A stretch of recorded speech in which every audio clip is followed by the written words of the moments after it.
प्रदेश सरकार द्वारा पेश बजट सबका साथ सबका विकास के दावे के साथ अब तक का सबसे बड़ा बजट बताया जा रहा है। ऐसे में क्या सच्चाई देखते हैं गाँव अब दावे दावे तो हम हैं। दावे तो जब से गवर्नमेंट ये सेंट्रल या स्टेट में जब से ये राज कर रही है, दावे बहुत हो रहे हैं कि स्मार्ट सिटी के लिए इतना है, शिक्षा के लिए इतना है, लेकिन कोई क्लैरिटी ग्राउंड लेवल पे है नहीं। अब प्रदेश स्तर की बात छोड़िए, मैं अपने कुशीनगर जिले की बात करता हूँ। कुशीनगर में पूरे इतने हैवी वेट यहाँ पे लोग हैं, सातों विधानसभा में लगभग भाजपा की सरकार है और यहाँ से 2 सांसद लोग भी आते हैं। उसके बावजूद भी कुशीनगर जिला इतना उपेक्षित है कि विश्वविद्यालय की घोषणा हर बजट में होती है, हर बार एलोकेशन होता है, लेकिन काम उस गति से हो नहीं रहा है। चलिए वो तो एलोकेशन हो गया उस पे 100 करोड़ का।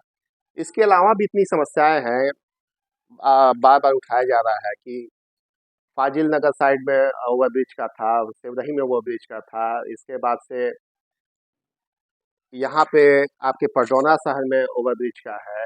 हर जगह चारों तरफ मतलब मूलभूत सुविधाएं, ट्रिपल इंजन की सरकार है। इसमें नगर निकाय का भी मैं जोड़ रहा हूँ, नगर निकाय का भी अंश राज्य सरकार और केंद्र सरकार के बजट से ही आता है। उसकी कोई क्लियरिटी नहीं है, कुशीनगर जिले को क्या मिला, कुछ भी नहीं है।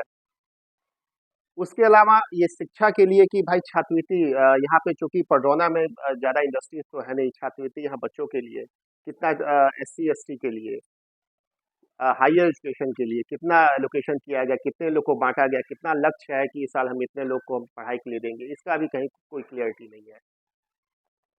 तो ऐसे करके ये पूरा दिग्भ्रमित करने के लिए, चाहे इसी दौरान चाहे वो केंद्र का बजट हो, चाहे स्टेट का बजट हो, पूरी तरह से मिसलीड करने के लिए बस।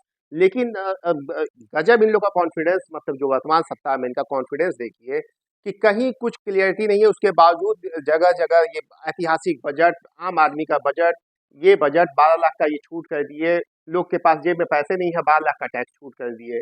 और दूसरी बात सबसे बड़ी चीज ये, आप ध्यान दीजिए, पहले आप लोग एक रेल बजट हुआ करता था, जनरल बजट से पहले एक रेल बजट आया करता था।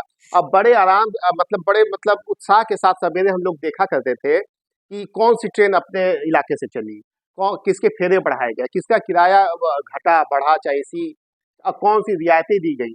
वो पूरा का पूरा बजट ही कोलैप्स, मतलब खत्म हो गया। कब ट्रेन चलनी है, कहाँ चलनी है, क्या किराया बढ़ा, जब मन का किराया बढ़ा दिया, डायनामिक फेयर कर दिया। तो ये बजट एक औपचारिकता बस मात्र रह गई है, बस खाली एक तारीख को पेश हो जाता है, उसके बाद अगले दिन प्रतियां बढ़ जाती है, ऐतिहासिक ऐतिहासिक मास्टर स्ट्रोक करके बस होता है। अब क्या धरातल पे हो रहा है, इसका कहीं कुछ न देखने को मिल रहा है, न सुनने को मिल रहा है। बस मिस्टर इंडिया की तरह है, ऐतिहासिक है, जो सुनने को तो मिलता है लेकिन देखने को नहीं मिलता है। में महिलाओं के जो है विशेष विकास के लिए आर्थिक सहयोग के साथ ही साथ हाँ हाँ। शिक्षित शिक्षा की तरफ बढ़ रहे हैं लड़कियों के लिए जो हम्म। स्कूटी का हाँ हाँ। ऐलान किया गया, हाँ हाँ। इसमें क्या सच्चाई देखते हैं ऐलान बहुत कुछ किया जा रहा है। अब क्या कह रहे हो, मुफ्त सिलेंडर का आप याद करेंगे, दो चुनाव में, विधानसभा चुनाव में मुफ्त सिलेंडर होली दिवाली पे देने के लिए कहा गया था। वो 25 रुपए किलो घी कहा गया था। वो घोषणा पत्र आप चाहे तो इंटरनेट से डाउनलोड कर सकते हैं। घोषणा करते हैं कि स्कूटी दिए जा रहे हैं, ये जा, और हालांकि जो ये लैपटॉप और मोबाइल, ये पूर्ववर्ती सरकारों ने रही जो गवर्नमेंट थी, अब वो मजबूरी में करना पड़ा क्योंकि वो गवर्नमेंट करके गई थी, तो इसकी वजह से मजबूरी में करना पड़ा। बाकी कोई नई चीजें, नई योजना तो हमारे समझ में नहीं आ रही है। स्कूटी ये देंगे, अब ठीक है कर रहे हैं, हम लोग भी सुन लिए, और जब दिया जाएगा तो देखा जाएगा। बताया जा रहा है कि व्यापारियों और किसानों के लिए बजट खास है, अच्छा। क्या सच्चाई और आप सांख्यिकी विभाग, एक भारत, मैं नहीं बोल रहा हूँ, ये सांख्यिकी विभाग भारत सरकार का ही एक विभाग है, जो कि वर्तमान में सत्ता जिनकी है उन्हीं के डिपार्टमेंट का।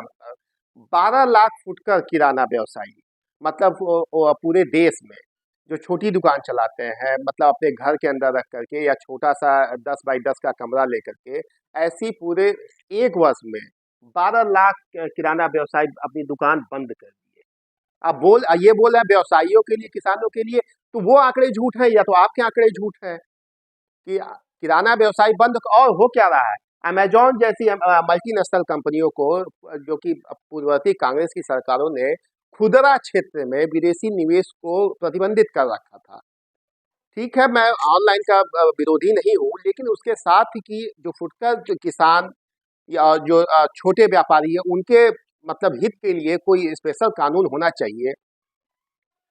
कानून क्या बनेगा, फायदा क्या होगा? 12 लाख तो उनके उनके डिपार्टमेंट के आंकड़े बता रहे हैं। अब अगर उन्हीं को हम मान लें तो 12 लाख बेरोजगार हुए।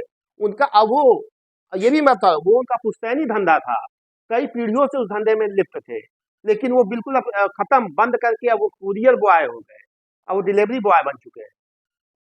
तो ये तो इनका कथनी और करनी में फर्क है ये। और रही बात किसानों की, तो एक पटौना चीनी मिल तो चल चुका, वो तो चलने से रहा। उसके बावजूद ये गन्ना का जो समर्थन मूल्य है उसमें कोई बढ़ोतरी नहीं हुई है, जबकि डीजल से लेकर तमाम, हाँ, अब बस उसको एक लॉलीपॉप दे दिया जाएगा मानसिक संतुष्टि कि हम आपको किसान सम्मान निधि दे रहे हैं। वो ठीक है, उसी में लोग इसी भ्रम में अभी जोड़ घटाने में फंसे हुए हैं। लेकिन जो सबसे ये महत्वपूर्ण चीज है, ये गन्ना का रेट है, और गन्ना का न्यूनतम समर्थन मूल्य बार बार यहाँ पे उसके प्रदर्शन हो रहे हैं, मांग उठ रही है, लेकिन गवर्नमेंट जस्ट की तर्ज वहीं बैठी है, उसको कोई बढ़ोतरी नहीं हो रही है। और न ही शुगर मिल का कोई अब सुनने वाला नहीं है। फिर इलेक्शन आएंगे, फिर से लोग कहेंगे, वादे करेंगे और होते रहेंगे। हालांकि हम लोग रोज ये मुद्दा उठाते हैं, लेकिन अब यहाँ की जनता जनार्दन इसको देखे समझे, इस बजट को खुद एनालाइज करे, तभी बेहतर होगा।